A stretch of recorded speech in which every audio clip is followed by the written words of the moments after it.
এক বাপের দুই সন্তান, ভাই রাখবে না ভাইয়ের মান, কারো দিকে কেউ রে বাজান ফিরা চাইতো না। রাগ করতেছেন? একটা লোকেরও মরার চিন্তা নেই, একটা লোকেরও কবরে যাবার চিন্তা নেই। বাবা কবরে চলে গেছে রে, বহু লোকের বাপের কবরে মাটি দেওয়ার লোক নাই। কি করবেন গাড়ি বাড়ি দিয়া? কিছুই আপনি নিতে পারবেন না। নবী কেমন? মা খাদিজাতুল কুবরার কান্না দেখিয়া আমার নবী কয়, খাদিজা বলো বলো তুমি আমার কাছে কি চাও, এই মুহূর্তে তুমি আমারে বলো। নবী গো, আমার একটা নয় দুটা নয়, ঔরজ্জার সন্তান আমার 7টা ছিল, 3জন ছেলে 4টা মেয়ে আমার ছিল, বুকের দুধ পান করেছে, কিন্তু আমি গ্যারান্টি দিতে পারবো ওই সন্তানগুলো আমার একটা পশম দেখছে না। আরো জোরে জোরে জোরে। আর আমরার মা বোনদেরকে বলবো, আম্মা নিজের ইজ্জত নিজের পর্দা নিজে রাখাই করে চলেন। যত আলেমান্য ওয়াজ করেন, হেদায়েত যদি নিজে না হন কারো কিছু করার নাই। আমার নবী ডাক দিয়া কয়, খাদিজা কেন রে তোমার চোখে পানি দেখা যায়, তোমার শরীর কি অসুস্থ নেই? মা খাদিজাতুল কুবরা কয়, নবী গো আমার শরীর অসুস্থ না গো নবী। তাহলে কেন এইভাবে মাটির মধ্যে গড়ায়া গড়ায়া কান্দে? কয়, নবী গো এমন একটি কবর, যে কবরে পাওয়ার ক্ষমতা যাইতো না গো নবী। এমন একটি জায়গা কবর যেখানে আমল বন্দিগি যদি কবুল না হই উপায় নাই। আমার জীবনে আমি একটা ওয়াক্ত নামাজ ইসলাম গ্রহণের পরে কাজাই করছি না গো নবী, কিন্তু ভয় লাগে যদি আল্লাহ আমার নামাজ কবুল না করে। নবী গো আমি আপনার কাছে বলতে চাচ্ছিলাম, নবী গো আমি কালিমা গ্রহণের পরে স্থাবর অস্থাবর আমি আল্লাহর রাস্তায় কোরবান করে দিলাম, কিন্তু আমার ভয় লাগে যদি আল্লাহ কবুল না করে। নবী গো আমি আপনার জন্য 2 বেলা খানা জাবালে নূরে নিয়ে যাইতাম। ইয়া রাসূলুল্লাহ আমি দেখতেছি আজরাইলটা আমার সামনে দাঁড়ায়া রইল, আপনার হুকুম পাইলে আমার রূহটা লইয়া চলে যাইব, কিন্তু আমার কয়বরের জন্য খুব ভয় লাগে। একদিন মাটির ভিতরে হবে ঘর রে মন আমার, কেন বান্ধ দালান ঘর রে মন আমার, কেন বান্ধ। জোরে খারাপ লাগতেছে আপনাদের? দেখা তোমার চড় মচর গলে পচে যাবে, শিরার উপর শিরাগুলো ছিন্ন ভিন্ন হবে, দণ্ড মেরু দণ্ড হয়ে যাবে খণ্ড খণ্ড, পড়ে রবে মাটির উপর রে মন আমার, কেন বান্ধ দালান ঘর। আমি যতই ওয়াজ করি না কেন, নিজে যদি পরিবর্তন না হন আল্লাহ আপনাকে হেদায়েত দিবে না। আপনারা চিন্তা করেন তো, দেশ তো ডিজিটাল হচ্ছে, আমার মা বোনেরা কেন এত দিন দিন ইমান হারা হচ্ছে? মা ভাই সবাইয়ের কথাই বলতেছি। কারণ কি? কারণ একটাই, মাইন্ড করবেন না। আপনার ঘরের মধ্যে টিভি লাগাইছেন, টেলিভিশনের মধ্যে আপনি যে চ্যানেলগুলো দেখেন, জি বাংলা, স্টার জলসা, মাইন্ড করবেন না, এটা হলো হিন্দুদের চ্যানেল। ওনাদের কোনো শরীয়ত নাই, ওনারা যে পোশাক গায়ে দেয় ওনাদের কোনো বাধা নাই। আমরা তো বাধা আছি, শরীয়ত মানতে হবে। আমার মা বোনেরা ওই পোশাকগুলো চয়েস করে, অথচ খাতুনে জান্নাত ফাতেমাতুজ জাহরা 8টা জান্নাতের সমস্ত নারীদের সরদারিনী, যিনি 70টা তালে দিয়ে শাড়ি পরেছে। এখন আমরার বউকে যদি রোজার ঈদের জামা দেই, কোরবানি ঈদে পড়বে না, না দিলে কেউ আপনি দেন লাগছেন, আমার দিন আছে। মাইন্ড করতেছে? ভালো কথা কইলে খারাপ লাগবে, রাগ করবেন না, তিতা লাগতে পারে বাজানো। নিজের টিভি লাগাইলেন, এমন একটি চ্যানেল দেখাইবেন যে চ্যানেল দেখলে নিজের বউ নামাজি হবে।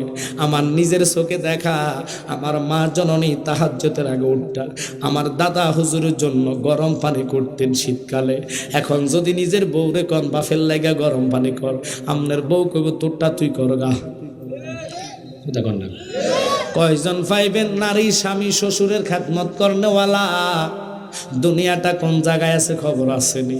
আল্লাহর ধরা বড় শক্ত ধরা রে, যেদিন আল্লাহ ধরবে বাছাবাছি নাই। আল্লাহ এই জন্য কোরআনে বলেছেন কুল্লু মা আলাইহা ফান, সমস্ত কিছু আমি ধ্বংস করে দিব, 1 সেকেন্ড লাগবে না। আল্লাহু আকবার বলেন।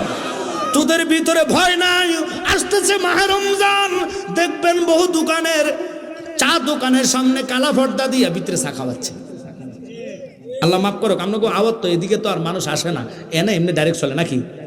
তো আমি জিজ্ঞেস করলাম, বাবা পর্দাটা যে দিছ কার লেগে? এটা তো সরব রোজার দিন, ডাইরেক্ট কি আর বেচা জানি? আপনারা বলেন তো, খোদা মনে পর্দা দিলে দেখে না? না দেখে না। আও না পর্দা না দিচ্ছেন, দেখেন আল্লাহ, দেখেন আল্লাহ আমার লগে বাটপারি শুরু করছে। আর ব্যবসার মধ্যে রহমত হইব, বরকত হইব। তুই আমারে মান, ফ্যাটের চিন্তা তুই করিস না, আমি তোর রিজিক আগে লেখকে রাখছি। আমার নবী না খাইয়া পেটের মধ্যে 3 দিন পর্যন্ত পাথর বানলেন, কখনো নবী নাফাক খাওয়ার দিকে হাত দেয় নাই। তুমি যে চা খাওয়ায় তার রোজা বাংলা, সে তো সুযোগ পাইয়া তোর দোকানে ঢুকবে। দোকানগুলা যদি বন্ধ থাকে এতে কষ্ট ভাইয়া কবে তোর রোজা থাকলে ভালো আছে। এখন যদি আপনার মরণ হয়, খোদা কি কসম, আল্লাহ আপনাকে জান্নাত দিবে। কারণ একবার জান্নাতে ঢুকলে আর জান্নাত থেকে মাওলা বাহির করে না। আল্লাহু আকবার। তাই আমি আজকের এই যতগুলা মানুষ এখনো রাস্তাঘাটে ঘোরাফেরা করতেছেন, মনোযোগ। এই যে লৌহে মাহফুজের কোরআন, বলুন তো কোরআনের মালিক কে? মাশাআল্লাহ, একটু জোরে বললে ভালো হবে। কোরআন নাজিল করলো কে? এই লৌহে মাহফুজের কোরআনের মালিক চেয়ারম্যান মহোদয় না, আমি জালালিও না, রাষ্ট্রপতি ছিলেন যিনি উনিও না, আমার আব্বা আমির ইসলাম জালালি সাহেব না। কোরআনের মালিক আল্লাহ নাজিল করলেন নবীর উপরে 30 পারা। কথা কন, একটা নয়, দুটা নয়, 114টা সূরা আল্লাহ কোরআনে দিলেন। বাজান লক্ষ্য করবেন, 4 ভাগে আল্লাহ ভাগ করলেন। প্রথম ভাগের নাম হলো শরীয়তে মুহাম্মদী 500 আয়াত, সুবহানাল্লাহ। এরপরের ভাগের নাম তরিকত, আল্লাহ আইন ঢুকাইলেন, আয়াত দিলেন 1900। এরপরের ভাগের নাম হাকিকত, আল্লাহ আয়াত দিলেন 2100। এরপরের ভাগের নাম মারেফত, আল্লাহ আয়াত ঢুকিয়ে দিয়েছেন 2166। টোটাল কোরআন 6666। একজন মুরব্বী এখানে মাঝখানে ঢুকেন, এতগো মিটিং এলে আমার ওয়াজের সমস্যা হলো। হেতাগো দোষ নাই, দোষ হলো শয়তানটার। মিনশারিল ওয়াসওয়াসিল খান্নাস, একটা গুতাইতেছে খালি, রাগ করতেছে। তার লাগে একটা মুরব্বী মাঝখানে বসে যান, তাহলে আর তা করে শয়তানে পাইত না। উড়াইও না, থাক, বাচ্চা মানুষ তো আব্বা, এরা আসছে ওয়াজ শুনতে, থাকক, ওরা থাকক। একটু ফাঁক করে একটা লোক ঢুকে যান, জ্ঞানী লোকেরা। আমি যেহেতু চেয়ারম্যান সাহেব আমার পাশে বসা, আমি চাইবো জ্ঞানী কথাগুলো বলে আপনাদেরকে এমন একটা রাস্তা দেখাবো, যে রাস্তার কথা আল্লাহ নিজে বলেছেন সিরাতাল মুস্তাকিম, যে রাস্তা গেলে আল্লাহ রসুলকে পাওয়া যাবে। আমি কোরআনের বাহিরে, হাদিসের বাহিরে কথা না, মন গড়া কথা না। এটা জান্নাতের ময়দান, এই জান্নাতে বসছেন, অনুরোধ থাকবে আপনাকে ওয়াজ শুনতে চান, এই আওয়াজে ওয়াজ হবে না। আমি চেতা বক্তা, গরম বক্তার সামনে শ্রোতা লাগবে গরম। এখন আপনারা যে আওয়াজ দিচ্ছেন, লাজম ঘুমাইছেন, ছায়া ছায়া ঘুমাইতেছেন। আপনারা কি ঘুমার ওয়াজ শুনবেন না গরম ওয়াজ? কারা কারা ঘুমাই না ওয়াজ শুনবেন, হাত তোলা দেন। আমি ট্রাই করতেছি মনোযোগ কি আমার দিকে নাকি তাবারুকের দিকে? তাবারুক পাইবেন, যথেষ্ট তাবারুক তারা করতেছে। তবে তাবারুক নিতে হলে হক করলে হক করলেই বা জান্নাতের হক আদায় করতে হবে। প্রত্যেকটা জিনিসের হক আছে, কথা কর না। তাহলে মনোযোগ আর প্রেম নিয়ে বসবেন গভীরভাবে। আজকের এই কামালপুরের যতগুলা ওলামাই কেরাম আশেপাশে আছেন, গভীরভাবে আপনারা মনোযোগ দিবেন। কারণ আপনারা যদি মনোযোগ না দেন, কোরআন হাদিস বোঝা বড় কষ্টকর। আমি একটা শব্দ, একটা অক্ষর বানাইয়া কইমো, সাধারণ পাবলিক বুঝবে না। বুঝবে কারা? যারা আলেম সমাজ, ঠিক কিনা? ওই আলেম বাবাদের হাতে পায়ে ধরে কমু, বাবা মনোযোগ দেন, আমি ওয়াজ করে চলে যাইমু, কালকে চা দোকানে সমালোচনা করবেন। ফায়ার করে প্রধান অতিথি হিসেবে আমজাদ জালালি আনছেন, কি বলছে একটা কোরআনের কথা না। তাহলে বুঝবেন আপনি মুনাফিকের দরজায় চলে যাবেন। কেন? আমি তো মাইক দিয়ে বলেছি, গভীরভাবে খেয়াল করবেন। ভুল তো মানুষে করে, ভুল ফেরেস্তা করে, ফেরেস্তা নারতের দরজায় চলে গেলেন। আব্বা খুব খেয়াল, আল্লাহর রাস্তে মনোযোগ। আল্লাহ কয়, বন্ধ, প্রত্যেকটা শব্দের দুটো অর্থ, একটা জাহির, একটা বাতিনি। চারটা তাহাকিক, ইবারাতুন নস, ইশারাতুন নস, দালালাতুন নস, ইক্তেজাউন নস। আমার কথা মনোযোগ, দুটা অর্থের সহিত যেই মাওলানা, যেই মৌলবী, যেই মুফতি, মুহাদ্দিস, মুফাসসির জনসমুদ্রে তুলে ধরবে, আল্লাহ রাব্বুল আলামিন বলে তারা হলো হক্কানি আলেম, নায়েব। ওই নায়েব যেই রাস্তা দিয়া, যেই পাড়া দিয়া, গলি দিয়া হেঁটে যাবে, খোদার কসম রে 40 দিনের জন্য আসমানের গজব, জমিনের আযাব বন্ধ হইয়া যায়। বলেন তো বাংলাদেশে আলেমের অভাব আসেনি? গজব বাড়ছে না কমছে? উল্টা শুরু। কারণটি ওরে আসবে দিন আখেরি, হবে আলেম বাড়ি বাড়ি, কোরআনের কথা কইব নিজেরাই মানবে না।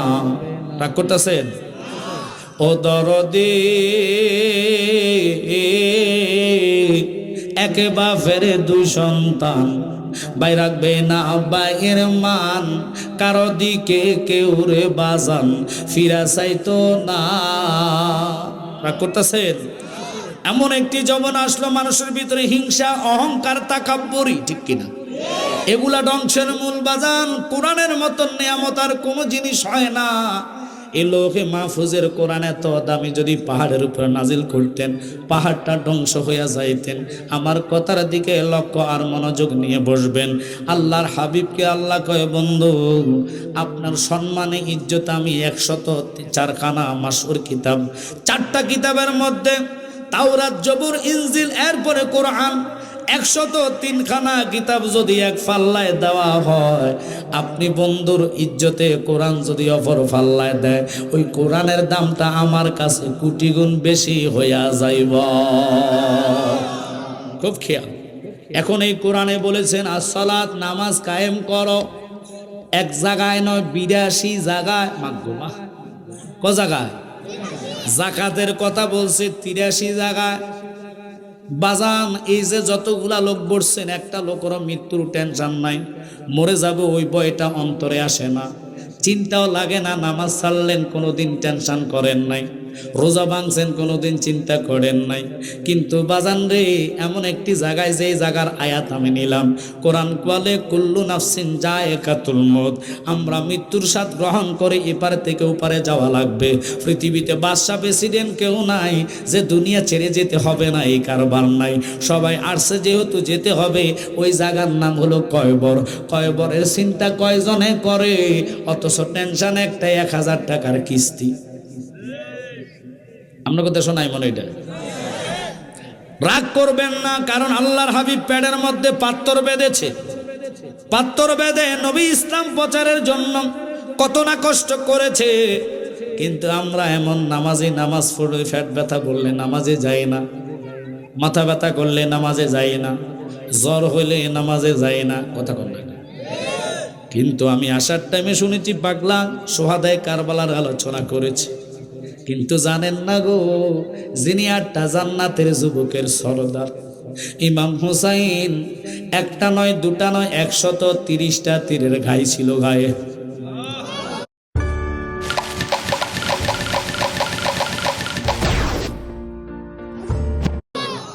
33টা ছুরির জখম, 21টা বল্লমের গাই নিয়া ফুরাদের পাড়ে দাঁড়াইয়া শিমরের সামনে বলে, শিমর রে, তুই যে আল্লাহর সেজদা করবি, আমি তো ওই আল্লাহর সেজদা করব।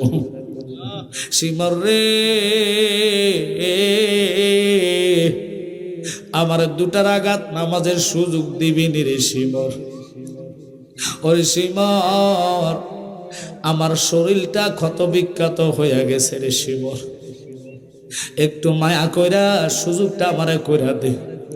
আমি হুসাইন যদি এই রক্ত মাখা শরীর লইয়া অন্তত একটা সেজদা আমার আল্লাহর কুদরতি কদমে দিতে পারি রে, খোদার কসম নানার একটা উম্মত রে আমি জাহান্নামে যাইতাম দিতাম না।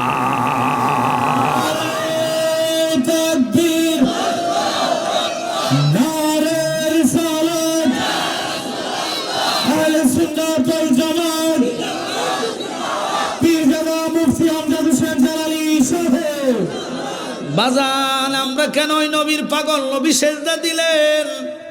মক্কার মানুষ উট এবং উটের নাড়ি বুড়ি নবীজির সেজদার মাথার উপর উঠাইয়া দিলেন, আল্লাহু আকবার বলেন। কিন্তু আমার নবী সেজদা থেকে মাথা উঠাইতে পারে না। নবী সেজদার মধ্যে কেঁদে কেঁদে, আল্লাহ তুমি আমার উম্মতের প্রতি বেজার হইও না। আমরা কেউ যদি লাথি দেয় আমরা তার উষ্টা দেওয়ার চিন্তা করি, ঘুষি মারার চিন্তা করি।